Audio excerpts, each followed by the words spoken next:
तो देख पिले आज आम सप्तम श्रेणी गणित बहिर अभ्यास कार्य 8.4 चैप्टर करवा एम रिहाती डिस्काउंट विषय जाना ठीक अच्छे। आम अभ्यास कार्य करने पूर्व फर्मूला गुड़ाक जाना निहाती आवश्यक।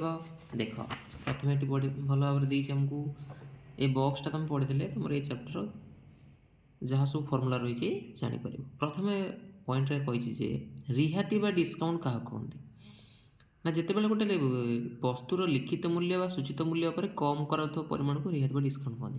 धरनिया गोटे आम दुकान को गलु गोटे वस्तुर दाम लिखाई 250 टଙ୍କା लिखा जाए 250 टଙ୍କା आम कौन आणु 250 टଙ୍କା कि 20% अफ नौ कि 10% अफ नौ ता बाद काटिकी 200 टଙ୍କା कि 210 टଙ୍କା कि 30 टଙ୍କା नहीं आसु बास से जो परिमाण टाक आम कमाऊँ से कौन कहते रिहाती डिस्काउंट बोली कहते। रिहाती समय बिक्री मूल्य जो तुम काढ़ा पचार तार फर्मूला कौन हो ना लिखित मूल्य व सूचित मूल्य माइनस रिहाती ठीक अच्छे। सेमती रिहाती डिस्काउंट फर्मूला कौन ना लिखित मूल्य माइनस बिक्री मूल्य लिखाई गोटे दाम आम जहाँ जी टकर किणी आना है लिखाई 250 टଙ୍କା आम किणी आने मन 210 टଙ୍କା ताल आम कौन हम ना 250 रु आम 210 को आम कौन कर माइनस करदे आम के डिस्काउंट मिलला ना 40 टଙ୍କା डिस्काउंट मिलला।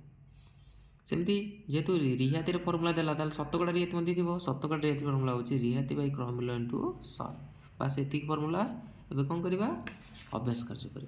देख एक नंबर क्वेश्चन कौन देती ना जड़े दोकानी रिहाती दर में विभिन्न वस्तु को बिक्री करें कहीं तुम्हें जहाँ भाव से गुड़िक लिख तुम तो गोटे दुकान जाऊँ आगे गोटे डिस्काउंट लिखा तो ये 20% कि 30% डिस्काउंट तो सेमती लिखार दुईट कारण अच्छे।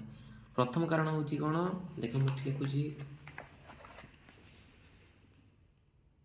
चलिए आम 8.4 चैप्टर एक नंबर पचार कारण कौन लोक जो डिस्काउंट दिखती कौन पर दिखती आमको दीटा कारण अच्छी। प्रथम कारण है ना जिनिस शीघ्र से बिक्री हाँपाई जिनिस शीघ्र बिक्री हाँपाई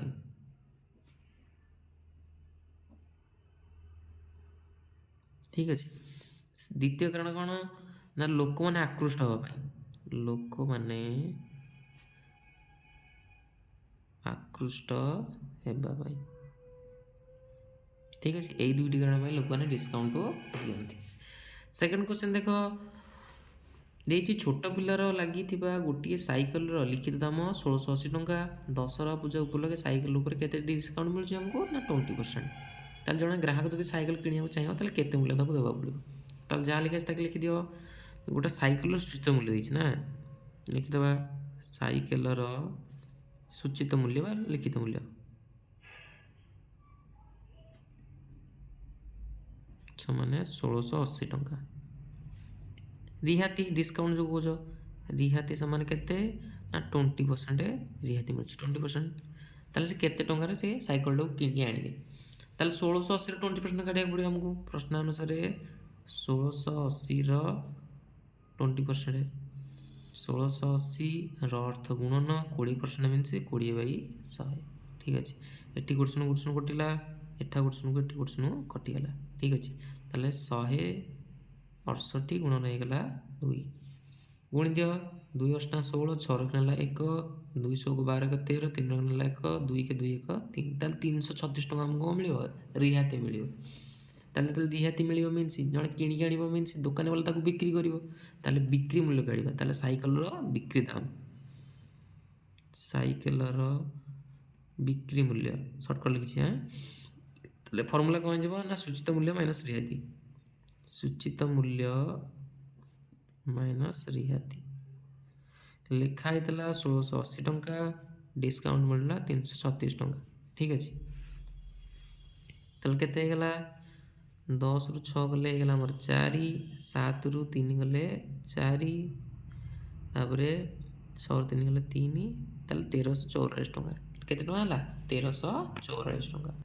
नेक्स्ट 3 नंबर देखा अतव उत्तर लिखिदेव अतव सैकल बिक्री दाम हूँ 1344 टଙ୍କା। 3 नंबर क्वेश्चन देख गोटे फ्रकर सूचित मूल्य 250 टଙ୍କା दुकान में पोशाक गुड़ी शीघ्र बिक्री करदेवा लगी दुकान दाम को कमाई 210 टଙ୍କା बिक्री कला ताले शतकड़ा केते रिहाती बहुत सहज।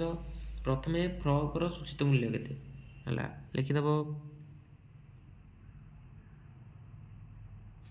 फ्रकर सूचित मूल्य लिखाई के टଙ୍କା ना 250 टଙ୍କା କିନ୍ତୁ ଶୀଘ୍ର ଶେଷ ହେଇଯିବ ନା, ସେଥିପାଇଁ ସେ ଲେଖିଦେଲା କେତେ ପରବର୍ତ୍ତୀ ସମୟରେ ଏଠି ଦେଖ କେତେ ଦେଇଛି, କମେଇକି ଲେଖିଦେଲା 210 ଟଙ୍କା ବିକ୍ରି କଲା। ତାହେଲେ ବିକ୍ରି ଦାମ ଦେଇଦେଲା, ଫ୍ରକ୍ର ବିକ୍ରି ମୂଲ୍ୟ 210 ଟଙ୍କା। ତାହେଲେ ଆମକୁ ରିହାତି ମିଳିଛି ନା ନାହିଁ, ଡିସକାଉଣ୍ଟ ମିଳିଲା ନା ନାହିଁ। ତାହେଲେ ରିହାତିର ସୂତ୍ର ହେଉଛି କ'ଣ, ସୂଚିତ ମୂଲ୍ୟ ମାଇନସ୍ ବିକ୍ରି ମୂଲ୍ୟ। ଲେଖା ହେଇଥିଲା 250, ସେ ବିକିଲା ଆମକୁ 210ରେ, ତାହେଲେ ଆମକୁ ଡିସକାଉଣ୍ଟ କେତେ ମିଳିଲା, 40 ଟଙ୍କା। ଠିକ୍ ଅଛି। ଯଦି ରିହାତି ହେଲା 40, ତାହେଲେ ଶତକଡ଼ା ରିହାତି କାଟିଦିଅ। ଶତକଡ଼ା ରିହାତି ସମାନେ ଫର୍ମୁଲା ହେଉଛି କ'ଣ, ରିହାତି ବାଇ କ'ଣ, ସୂଚିତ ମୂଲ୍ୟ ଇଣ୍ଟୁ 100। ରିହାତି ମିଳିଲା 40, ଲେଖା ହେଇଯାଇଥିଲା 250 ଇଣ୍ଟୁ 100। ତାହେଲେ ଗୋଟେ ଶୂନ କଟିଗଲା, 25 କାଟିଦେବା 5ରେ, 5 5 5 2 ଠିକ୍ ଅଛି, 5 8 40, 8 2 16। ତାହେଲେ କେତେ ପରସେଣ୍ଟ ଅଫ୍ ମିଳିଲା ଆମକୁ, 16%। ଅତএବ ଲେଖିଦେବା ଶତକଡ଼ା 16% ଆମକୁ ରିହାତି ମିଳିଲା। ନେକ୍ସଟ 4ଟା ନମ୍ବର ଆମେ ନେକ୍ସଟ କ୍ଲାସରେ କରିବା।